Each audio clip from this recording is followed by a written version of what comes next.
ఈ పాపను ఎవరైనా చూసారమ్మా? లేదు సార్, ఈ పాప ఎవరో మాకు తెలీదు సార్. నా పాప నాకు చెప్పకుండా ఎక్కడికి వెళ్ళదు సార్.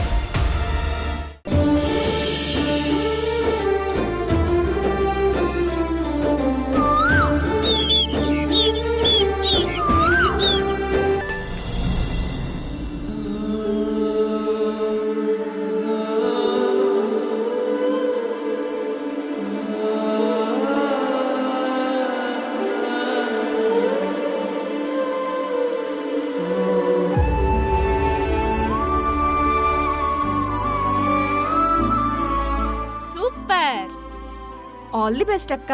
Thank you. అన్నయ్య, వదినా, ఏమ్మా మాధవి, ఆరోగ్యం ఎలా ఉంది? బానే ఉన్నానండి.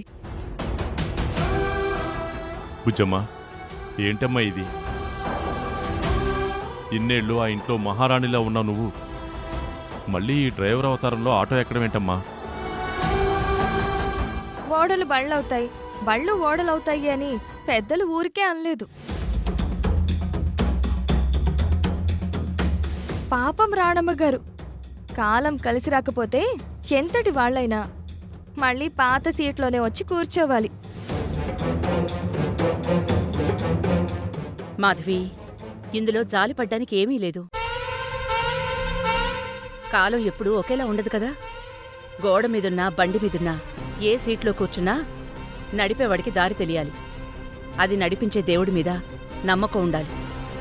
ఆ నమ్మకం నాకుంది. అసలు దీనంతటికీ కారణం ఆ చిత్రావతి. ఇంట్లో వాళ్ళందరి ముందు నిన్ను ద్రోహించేసి ఆ ఇంట్లో నుంచి బయటకొచ్చేలా చేసింది. ఆవిడికసలు మనసే లేదు రాణమ్మా. ఇలా అంటున్నా నేమీ అనుకోవద్దుదినా. తనదేం తప్పులేదు. పిల్లల్ని కన్న తల్లి కదా, కడుపు తీపి అలాగే ఉంటుంది. తన పిల్లల్ని వెతుక్కుంటూ ఎన్నో ఏళ్ల తర్వాత ఇంటికొచ్చింది. తన స్థానంలో ఎవరున్నా అలాగే ప్రవర్తిస్తారేమో. పాపం, ఇన్నాళ్ళు పిల్లలకి దూరమై తను అనుభవించిన నరకం చాలుదినా.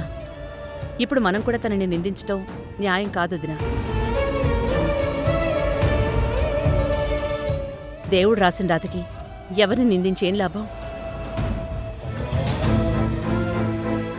సరే, రాణమ్మ గారి సంగతి సరే, ఎలాగోలా బతికేస్తారు.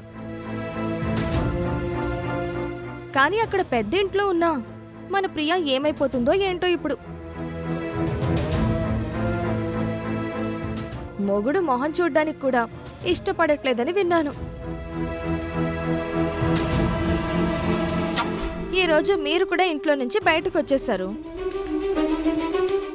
ఒకవేళ ప్రియని కూడా గెంటేస్తే రేపొద్దున ఇదే ఆటో డ్రైవర్ బతుకుతుందేమో. చూడు మాధవి, నేనా పెద్దింటికి వెళ్ళినా కారులో తిరిగినా నా వృత్తిని, ఆటోని నేనెప్పుడూ మర్చిపోలేదు. ఎప్పుడూ చిన్నచూపు చూడలేదు. కష్టపడి సంపాదించే ఒక్క రూపాయి అయినా సరే అందులో ఉన్న తృప్తే వేరు. నేనొక ఆటో డ్రైవర్ నన్ను చెప్పుకోవడానికి నేనెప్పుడూ సిగ్గుపడలేదు, భయపడలేదు. ఇక మన ప్రియ విషయానికొస్తే, ప్రియా ఆ ఇంటి కోడలు. కృష్ణకిప్పుడు తన మీద కోపంగా ఉండొచ్చు, దూరం పెడుతూ ఉండొచ్చు. కాని కృష్ణ మనసు చాలా మంచిది. ఎప్పటికైనా మారతాడు, ప్రియ ప్రేమను అర్థం చేసుకుంటాడు.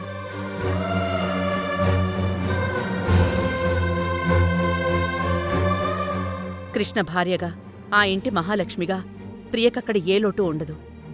కాబట్టి మీరు ప్రియ విషయంలో ఎలాంటి కంగారు పడకుండా ధైర్యంగా ఉండండి. సరే అన్నయ్య, నాకు టైం అయింది, నేను బయలుదేరుతాను. సరేనమ్మా. అక్క జాగ్రత్త. ఎందరో చెప్పిన మాటే కదా, కళ్ళ ముందరే ఉన్న దారే కదా. తొందరే ముందన్న తీరొద్దిక, కష్టపడ్డోడికే దైవం తోడుండదా.